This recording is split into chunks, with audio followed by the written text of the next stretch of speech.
I'm not ignoring them, and I'm not saying they're not real. I'm just saying that we serve a big God that is able to turn that thing around in an instant. Jonathan Evans says it's easy for us to become discouraged by our negative circumstances. God is showing us that if you just submit and give your heart to Him, then you can be open for so much more of what He wants to do. Celebrating 40 years of faithfulness, this is The Alternative with Dr. Tony Evans, author, speaker, senior pastor of Oak Cliff Bible Fellowship in Dallas, Texas, and president of the Urban Alternative. We're often eager for God to change our circumstances, as long as we don't have to do too much changing in the process. But today, Jonathan Evans will explain why it usually doesn't work that way, making us the biggest obstacle in the way of our own deliverance. Let's join him in 1 Samuel chapter 16 as he explains. I want to give you a power punch Bible study and encouragement. Can I do that? Because right here you have Samuel, the prophet of God, who was going to the house of Jesse because God told him that I want you to go choose a king for myself. I don't want you to choose a king for anybody else. I want you to choose a king for me. Last time y'all had a king, y'all chose him. It ain't work out too well. Let me do it. And so God said, go to the house of Jesse so that you can choose a king for me. And so Samuel said, okay, I got you. And he went to the house of Jesse. And what Jesse did, once Samuel told Jesse what was about to happen, Jesse presented 7 of his sons. And he left his youngest child outside tending the sheep. Now, I would like to submit first and foremost that Jesse did that on purpose. If someone comes to your house to offer one of your kids a max contract, you know what a max contract is? As a chaplain of the Cowboys, I see some of these guys get max contracts. Zeke just signed for $90 million. That is called a max contract. Or some of these NBA guys that get 150 or 200 million, that means they ran into their max offer. Okay? The king of Israel is a max contract. Everything changes. And Samuel's coming into the house of Jesse and he's saying, I have a max contract by God put on the table right now. And it's going to come to one of your sons. I don't know which one it is. God's going to choose the most valuable player out of your sons. So I need you to present your sons to me. Jesse presents 7 of the 8 of his sons for the max contract. Now, I don't know about you, but if anybody comes to my house and offers me, my kids, a max contract, I'm not going to leave one of them out. Matter of fact, if there's kids who spend the night all the time, you come over too, just in case they call you out, because somebody is going to get this. We're not leaving anybody else out when there is a max offer on the table. And so what I'm letting you know is that Jesse knew what he was doing. There was something about David that made him more unlikely than everybody else. Jesse saw that there was a legitimacy with his 7 sons that he didn't have with his 8th son. That there was something going on that made the father reject one of his sons. Psalm 51 says this, as David is doing a sinner's prayer to God, kind of a sinner's prayer. This is what he says in Psalm 51. He says, behold, I was brought forth in iniquity, and in sin my mother conceived me. So let me tell you how his parents treated him based on the fact of how he was conceived. In Psalm 27:10. Psalm 27:10 reads this way. You can highlight it on your own time, but let me start at verse 9 and then get to verse 10. He's talking to God and he says, do not hide your face from me, Lord. Do not turn your servant away in anger. You have been my help. Do not abandon me, nor forsake me, O God of my salvation. Why is he asking God this? Verse 10, for my father and my mother have forsaken me.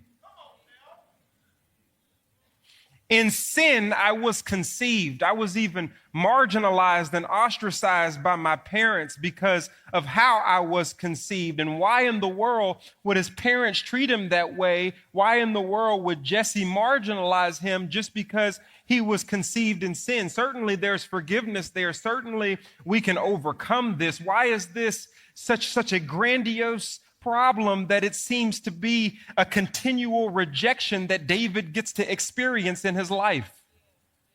Well, now you got to turn to Deuteronomy 23, verse 2. No one of illegitimate birth shall enter the assembly of the Lord. None of his descendants, even to the 10th generation, shall enter the assembly of the Lord. I would like to suggest to you that the reason why Jesse left him outside is because David had a different mother than his brothers. And Jesse was looking at the rules. And Jesse said, it can't be David. Because when I was doing my own thing after the 7 brothers, he was the mistake child. He's the one that goes against the rules. He's illegitimate. I've got my legitimate sons that are in position to be chosen as king. These are the ones that you have to choose from, because certainly God won't overrule himself to go get the illegitimate one. That's not possible. I mean, we can't expect that God would choose the one who's been marginalized and ostracized and can't be recognized. Certainly he can't be the one. So Jesse left his illegitimate son outside on purpose, because it just can't be David. And so Jesse presented his 7 sons, and Samuel said, nope. You ain't got no more kids? Jesse said, well, I got one outside, and I can, in his mind, but he's illegitimate. There's a reason why I didn't bring him in here. We will not sit down until you bring him here. Because you got to understand something about God. God loves to go to the back of the line to bring those in the back to the front. People may view you as illegitimate, and God says, I can change that title.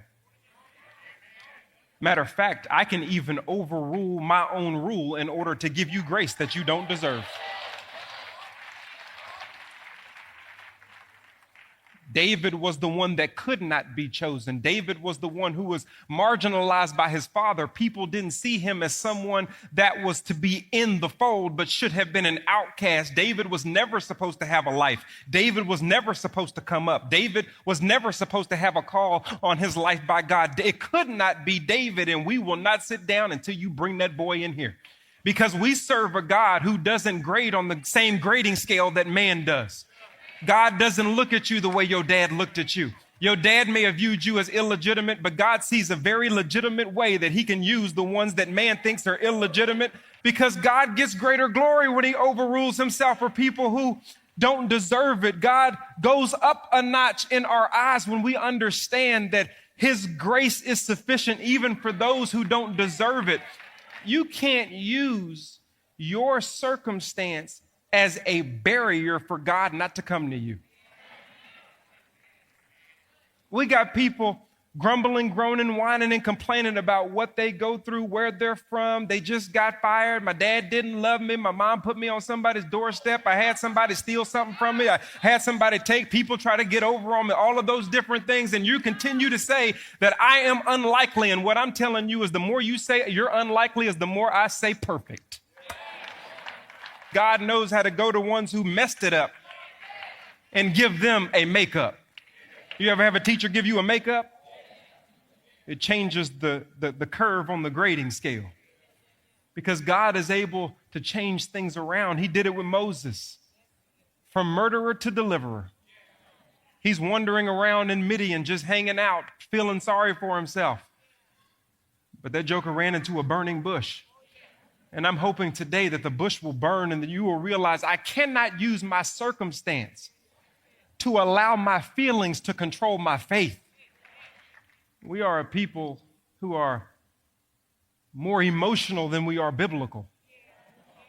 I know that you're just trying to make ends meet. I know that it is a struggle. I know that you've been marginalized and you still have daddy issues. I know that there has been some fracture and some things that have happened in your marriage. I know that you've made mistakes. I understand all that. What I'm saying is God is greater than anything that you can bring to the table that you think makes you able to build a wall to block him out. Because it could not be David. You know, it wasn't supposed to be Tony Evans. He was raised in Baltimore, Maryland, where the word statistic derived its meaning. If you were to ever go and visit my grandparents back in the day, you'd be like, what? It's horrible out there. Every house is boarded up. I remember my wife, while we were there for Two Daddy's funeral, she was looking up houses on the market that were in Two Daddy's neighborhood. There was a fully renovated 2,500 square foot, 3-bed, 4-bath row house, wood floors, paint, baseboards, all done nice, crown molding, all of that. It was on the market for $30,000. That's just a picture of the neighborhood that my dad grew up in. He stuttered as a child, couldn't even speak.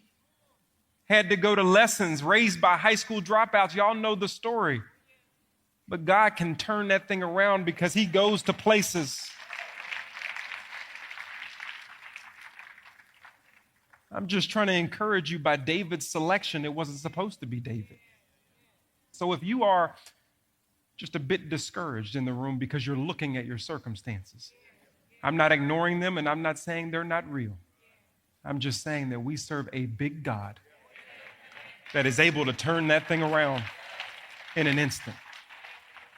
Jonathan Evans will come back to take a look at how God sometimes surprises us in the most unlikely ways. But first, I wanted to let you know that today is the last message in Jonathan's powerful series, Forever Starts Now. And that means two things. First, Dr. Evans will be back here with us tomorrow. And second, today is the last day to take advantage of receiving the special double offer that includes Jonathan's book and complimentary audio collection. The book is Your Time Is Now, Get What God Has Given You, and it expands on what we've been learning about discovering and fulfilling our God-given purpose. And the complete 9-message audio collection, Forever Starts Now, on both CD and digital download, includes the full-length versions of the lessons we've been hearing each day. Something special he intends for you to do, and these resources will help you find what it is and take action toward doing it, and doing it now. Unlock the satisfaction of discovering your purpose for now and for eternity. We'd like to send you Forever Starts Now and Your Time Is Now as our thank you gift when you make a donation toward the ministry of The Alternative. Contact us today for more information on this powerful package of resources. All the details are waiting for you online at tonyevans.org or call us at 1-800-800-3222 and let one of our team members help you. I'll have those contact details for you again after part 2 of today's message. Here's Jonathan. Why is it that God chose David, even in the most unlikely position, and left out those that were right in front of the preacher's face? Because God's calling came under one condition. Samuel went in there in verse 6 of chapter 16 of 1 Samuel. And this is what he said. Surely it's Eliab. It's got to be him. He's tall. He got the stature. That boy looked like a king. There's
No other way to go other than Eliab. Surely God would choose the one who outwardly looks like he should be the one. Certainly, it would be the one that looks like they have it all together. Don't you see how they live? Don't you see what they drive? Don't you see how they dress when they come to church? Don't you see them all holding hands and saying kumbaya as a family as they walk on in? Don't you see how together it is for my boy Eliab? Surely that's the one God wants to pedestal to the next level for his kingdom. Nope. I don't grade on the outward appearance. I'm not looking at what y'all are looking at. I see things a little bit different, Samuel.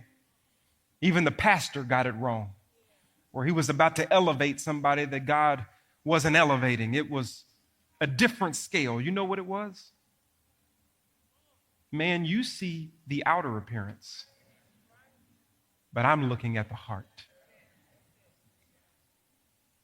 It is not your outer circumstances that are the block. It is not what you've done, what you've gone through, what somebody else did to you, or how somebody else marginalized you, or even felt that you were illegitimate. God is looking at your heart. All those outer things, yes, they hurt, and yes, they make you feel, and yes, makes you unsure, all of those different things, but God is looking at your heart. The man is staring at the outside, and God is saying, I'm just looking at the inside. And if I can get the right heart, they can get the call. What's the purpose of getting applauded by man and getting booed by God?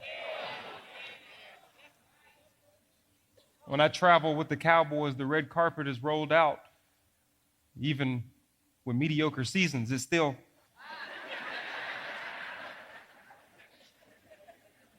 gets rolled out. Because it just is what it is. It makes you puff your chest out. There's cameras everywhere. Even when we went to Washington, people on every level waving flags. And it's just all of these people who are applauding the outward ability that can be put on the field physically. And I say to them all the time, and I'll say it to you and say it to myself, don't get it twisted. Because just because man sees you as having it together, and you're able to put on a show physically and let everybody else at least believe on the outward onset of things that everything is together, that even if it's loud on earth, it can be silent in heaven. because God is looking at something totally different. And we have people who are falling apart, marriages that are falling apart, churches that are falling apart, God's people, the society is falling apart because you got a whole lot of people who stand and sit in front of the preacher who got bad hearts. They look good. Nope, I don't want them. Because out of the 8 of them, only one has the heart that I can use.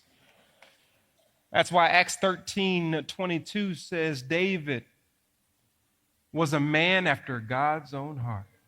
How do you know that you're a man or woman after God's own heart? It tells you in that same verse. Because he loved to do his will. I just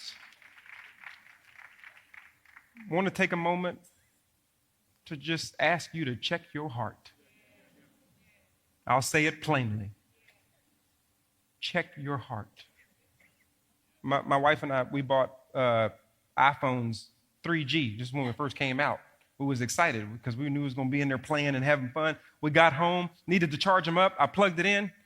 Bink! You know, I was excited. I was like, let it sit for a second so I can get ready to play with it because we were about to have some fun. And then my wife went in and she plugged it in and nothing happened. It just was a dark screen. And I was thinking, we bought a dud. We're going to have to take it back. And nobody wants to make an appointment at the Apple store and sit in the lines and I don't feel like doing all that. We just came from the Apple store. So I asked my wife, I said, let me see. Let me hold it. I was holding down the buttons to see if the screen would light up. Maybe she didn't hold it down long enough. She's like, babe, I held it down long enough, you know. I said, I'm just checking. Let me help you. And so she was like, I wonder why it's not working. I said, well, did you plug it in? I mean, I see that it's in, but I wonder if it's in. She said, come on now. I plugged it in. I said, yeah, but let me just make sure it's in there. She said, it's it. Ooh, don't clap.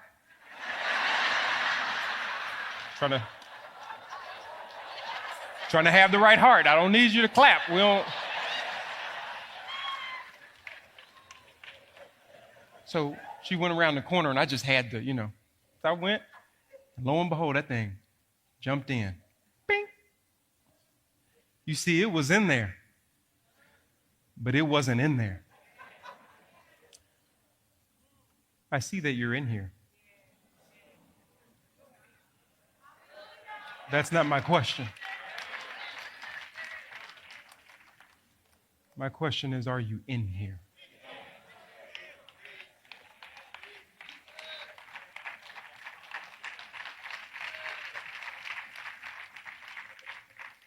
Because the condition of his calling was not based on the condition of his circumstances.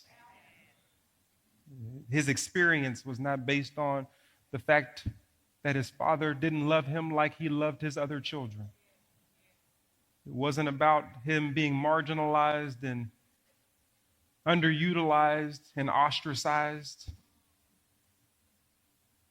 They found out real quick that the boy just had a good heart. My dad would often say, man, we got all these churches and all these corners with all these members, with all these programs and all these youth programs and all these conferences and all these serving opportunities, and we still got all this mess. There must be a dead monkey on the line somewhere. That you have people who line up and show up in front of the preacher, and God is looking at him and saying, nope. Because they're in it for the human trinity, me, myself, and I.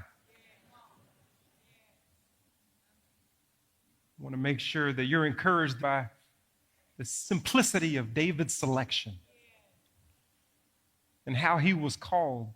Don't think that your circumstances are too big for God. Because you know that even if you go through something bad and you use that to allow you not to move forward in submission and the heart for God's using and choosing, that you're prideful. See, most people think pride is, I think too highly of myself. No, pride is even when you think too lowly of yourself. The problem with pride is you're thinking about yourself.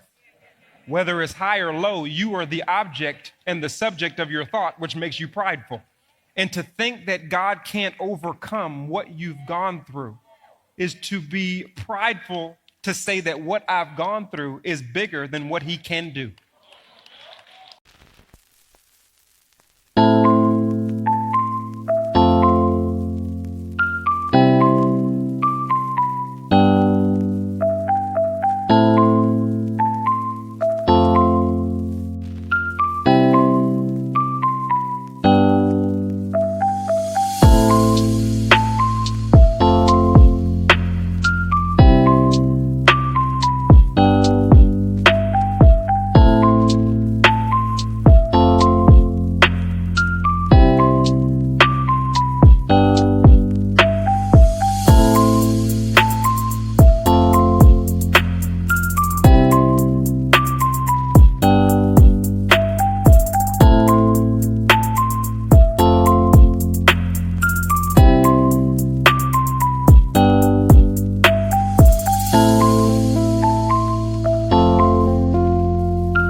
God is showing us that He can hit a bullseye with a crooked stick. He is showing us that if you just submit and give your heart to Him, then you can be open for so much more of what He wants to do. Not comparing from one person to the next. Just saying that I want to be a servant of the King right where I am. And I'll let Him decide what happens next. Jonathan Evans, wrapping up his final message from Forever Starts Now. Don't forget, all 9 full-length messages in this collection can be yours with our thanks if you'll help us keep bringing this teaching here each day with your generous contribution. You'll receive the complete series on CD and downloadable MP3s. And as a special bonus, when we hear from you today, you'll also receive Jonathan's brand new book, Your Time Is Now, Get What God Has Given You. To take advantage of this offer, be sure to call right away, 1-800-800-3222. Resource team members are on hand 24/7 to help you. That's 1-800-800-3222. Or you can make the arrangements online at tonyevans.org. Again, tonyevans.org. For too many people, faith is the last resort when all other solutions fail. Well, tomorrow, Dr. Evans will be back to explain why the opposite should be true as he begins a series called The Kingdom Life. But before we go today, we want to share this quick shout-out we recently received in celebration of 40 years of God's faithfulness to the ministry of the Urban Alternative. Hey, Dr. Evans, O.S. Hawkins, and hey, Tony. Jack Graham here, just thanking God for you and your 40 years of ministry. We've been in this city together with Dr. Evans and his wonderful church all these years, 30 years plus for me, and you 25 years. And we've just seen God do incredible things in your life, not only in this community where you are loved and appreciated, but through the Urban Alternative and the ministry of your church around the world. I love you. I respect you. I thank God for you, Dr. Tony Evans. And Tony, let me just add that today as Jack and I sit here just to wish you a happy 40th anniversary of ministry. As Asaph said of King David, you've led your people with the integrity of your heart and the skillfulness of your hands. Just want you to know you're loved and appreciated. The Alternative with Dr. Tony Evans is brought to you by the Urban Alternative and is celebrating 40 years of faithfulness thanks to the generous contributions of listeners like you.